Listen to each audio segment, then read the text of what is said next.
허락하신 하나님의 말씀은 이사야서 53장 1절로 3절까지 말씀입니다. 우리가 전한 것을 누가 믿었느냐? 여호와의 팔이 누구에게 나타났느냐? 그는 주 앞에서 자라기를 연한 순 같고 마른 땅에서 나온 뿌리 같아서 고운 모양도 없고 풍채도 없은즉 우리가 보기에 흠모할 만한 아름다운 것이 없도다.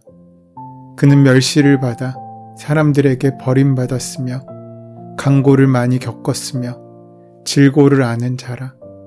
마치 사람들이 그에게서 얼굴을 가리는 것 같이 멸시를 당하였고 우리도 그를 귀히 여기지 아니하였도다. 대부분의 사람들은 큰 것에 관심이 많습니다. 세상의 모든 것들은 큰 힘에 의해 움직인다고 믿기 때문입니다. 그래서 누가 대통령이 되고 누가 인기를 가지고 있고 어떤 법이 제정되고 이런 것들에 관심을 많이 갖습니다. 그래서 세상적인 힘을 가진 자, 즉 실세가 누구냐를 묻고 그런 사람들을 찾아다닙니다. 뭐든지 정치적인 힘이나 돈의 힘, 군사력으로 무언가를 이루려고 한다는 것입니다. 이런 것들이 세상에서 통용하는 세상의 방식이고 세상이 운영되는 논리입니다. 그러나 성경의 방법은 이런 세속적인 것과는 전혀 다릅니다.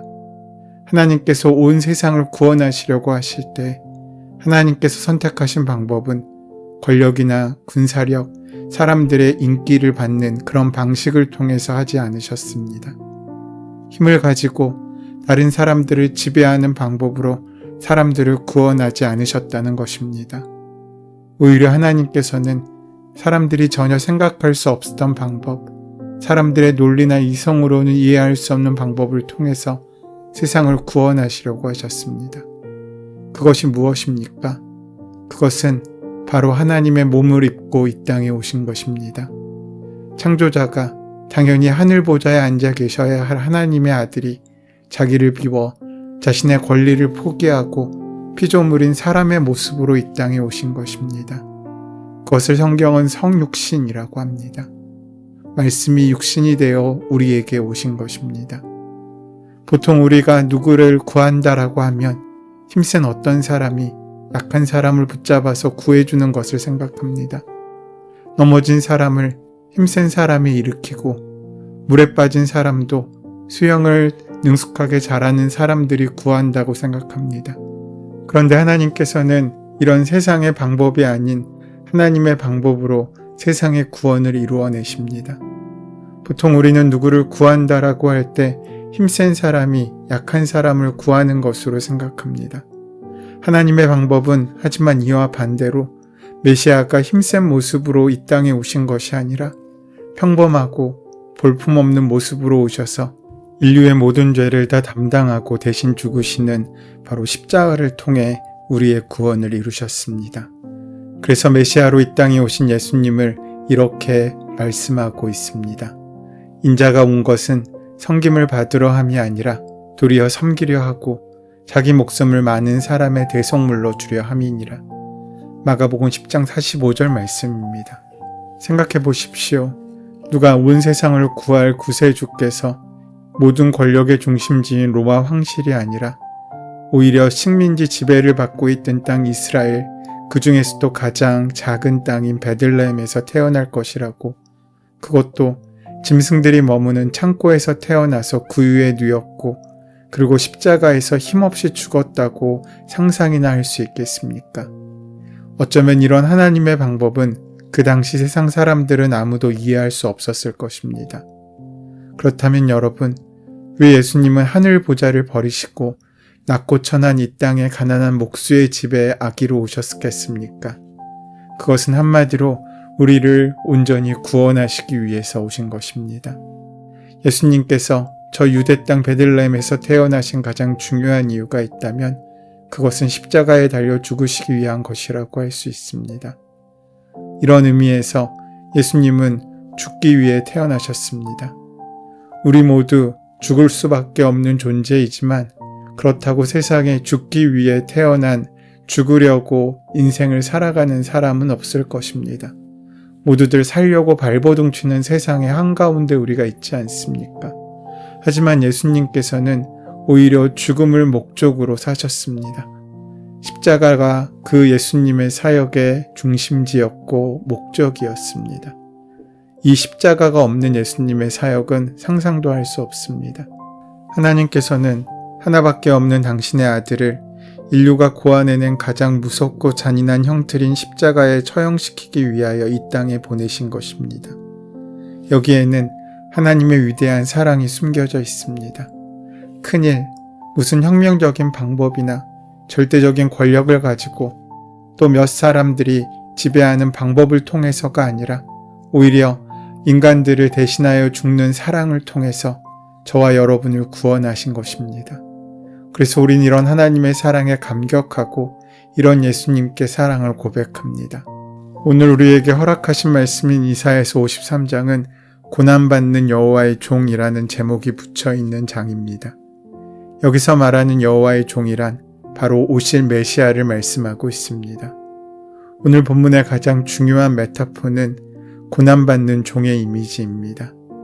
장차 오실 메시아는 어떤 권력자나 화려한 외모를 가지고 오시는 것이 아니라 평범한 모습으로 그리고 고난받는 종의 모습으로 우리 곁에 오신다는 것입니다. 저명한 영성신학자인 헨리 나우엔의 표현에 의하면 메시아는 상처받은 치유자입니다. 메시아가 상처받고 우리를 치유하시고 메시아가 우리 죄를 다 짊어지고 대신 우리를 구원하셨다는 것입니다. 그렇게 하심으로 온 인류를 죄와 죽음, 사단의 손에서 건져내신 것입니다. 우리는 오늘 본문에서 고난받는 여호와의 종, 상처받은 치유자로 오신 메시아를 만날 수 있습니다. 오늘 본문 2절의 말씀은 이렇게 증거합니다. 그는 주 앞에서 자라나기를 연한 순 같고 마른 땅에서 나온 뿌리 같아서 고운 모양도 없고 풍채도 없은즉 우리가 보기에 흠모할 만한 아름다운 것이 없도다. 여기에 보면 오실 메시아의 외모는 별로 대단하지 않을 것이라고 말하고 있습니다. 그는 마른 땅에서 나온 싹과 같아서 고운 모양도 없고 훌륭한 풍채도 없어서 우리가 보기에 흠모할 만한 아름다움이 없습니다. 그는 사람들에게 멸시를 받고 버림을 받고 고통을 많이 겪고 이런저런 병에 시달렸습니다. 사람들은 그에게서 얼굴을 돌리고 맙니다. 기왕이면 다홍치 말라고 세상에 생명을 가지고 오신 분의 용모는 매력적인 사람이고 그 용모를 보며 우리가 환호할 수 있기를 사람들이 얼마나 기대하겠습니까? 보기 좋은 떡이 먹기도 좋다고 하지 않습니까? 하나님께서는 사람의 중심을 보시지만 사람은 중심보다 앞서 외모를 먼저 봅니다. 예쁘면 모든 것이 다 용서된다는 농담은 젊은이들의 농담으로만 들리지 않는 세상입니다.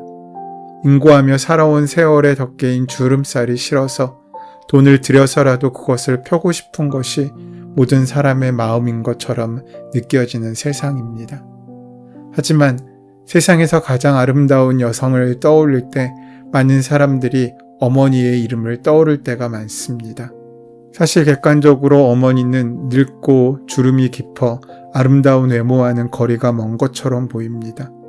하지만 그 어머니란 이름에 배어 있고 그 수많은 시간 속에 녹아있는 그 어머니의 사랑은 아름답다 못해 숭고하기까지 합니다. 하지만 이것을 우리는 쉽게 알아차리지 못합니다. 그렇다면 자식이 그 어머니의 아름다움을 알아차리는 것은 언제입니까? 그것은 그가 철들 때입니다. 어머니의 머리에 흰 서리가 내리고 주름에 골이 깊어지고 기력과 기억력이 줄어드는 때입니다. 어머니가 아름답게 보이는 것은 어머니의 모습 속에 배어있는 고통이 나와 무관하지 않음을 알기 때문입니다.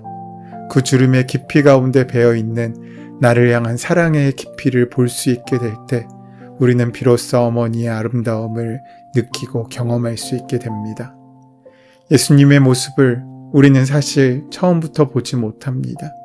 저 역시 어릴 적에 예수님은 정말로 멋지게 잘생겼을 것이라고 상상했습니다. 키도 크고 미남이며 풍채가 있었을 것이라고 생각한 것입니다. 성화를 봐도 예수님에 관련된 영화를 봐도 예수님의 얼굴이 얼마나 멋있습니까? 하지만 사실 성화에 나오는 예수님의 모습은 화가들이 상상으로 그린 그림일 뿐입니다. 사실적인 묘사를 한 것이 아니라 이상적인 모습을 그린 것입니다. 그런데 오늘 본문에서는 이 땅에 오신 메시아는 화려한 외모를 가진 분이 아니라고 말하고 있습니다. 사람들의 시선을 끌고 사람들로 하여금 탄성을 지르게 하는 그런 외모가 아니었다는 말입니다. 그렇기 때문에 그 당시 유대 사람들은 예수님에게 그다지 큰 관심을 가지지 않았습니다. 저는 이 땅에 오실 메시아가 평범한 외모, 그것도 가난한 집에서 비천한 목수의 집의 아들로 보내졌다는 것이 참으로 의미심장하게 느껴집니다.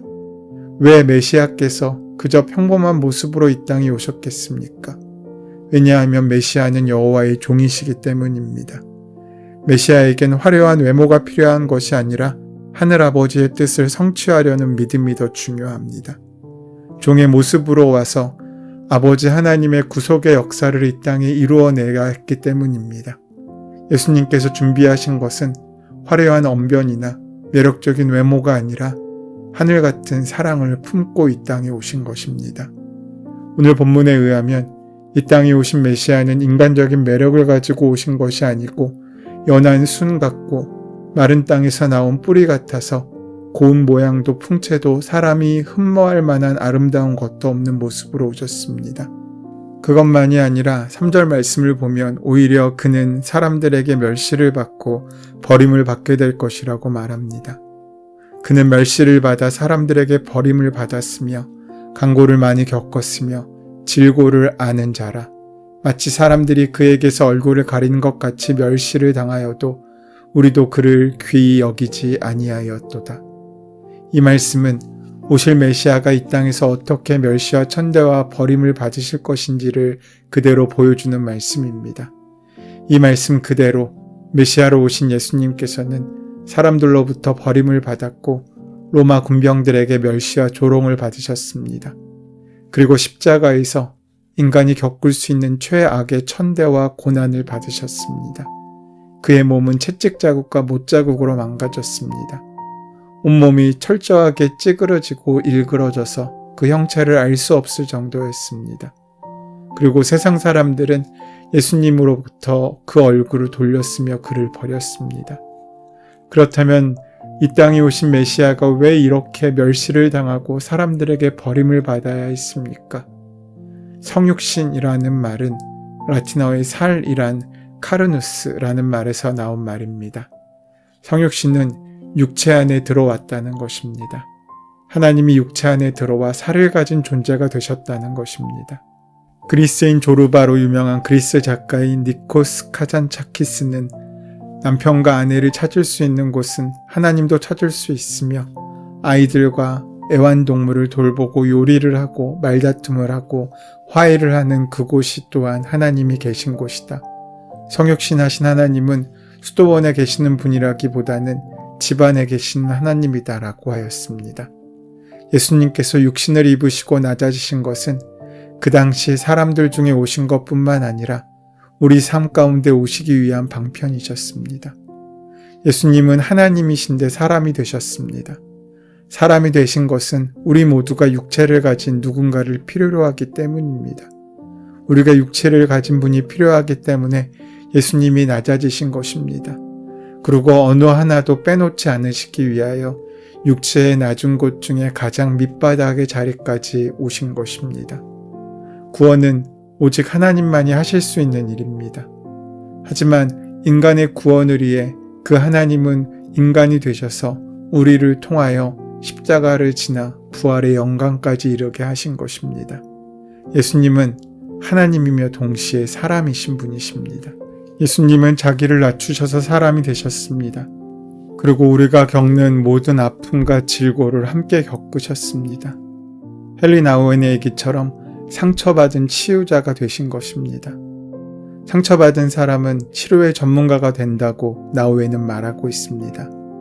예수님이 버림받으심은 우리가 버림받음을 해결하시기 위함이었습니다. 그렇게 낮은 곳에 오신 예수님께서는 우리를 새롭게 하셨습니다. 그 예수님의 은혜와 사랑이 오늘 우리에게 있습니다. 그 은혜를 기억하시고 우리 삶 가운데 온전히 이루시는 귀한 사순절의 여정 되시기를 소원하고 축원합니다. 은혜의 주님, 우리 역시 주님이 계신 그 자리를 찾아 낮은 곳을 향하여 우리의 발걸음을 들이는 믿음의 사람들 될 수 있도록 역사하시고 함께하여 주시옵소서. 예수님의 이름으로 기도드립니다. 아멘. 이제 오늘 이 아침 우리에게 허락하신 본문의 말씀이 오늘 나를 이끄시는 주의 말씀으로 만나지기 위하여 본문의 말씀을 깊이 묵상하시고 함께 기도하는 시간 가지도록 하겠습니다. 함께 기도합니다.